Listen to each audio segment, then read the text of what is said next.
சஷ்டியை நோக்க சரவண பவனா சிஷ்டர் புதவும் செங்கதிர்வேலும் பாதமிரண்டில் பண்மணி சதங்கை கீதம் பாட கிண்கிணியாட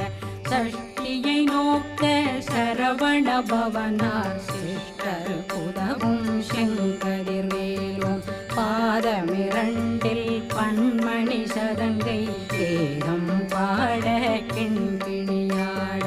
மைய நடனம் செய்யும் மயில் வாகனார் கையில் வேளாளனை காக்க வென்று வந்து வரவ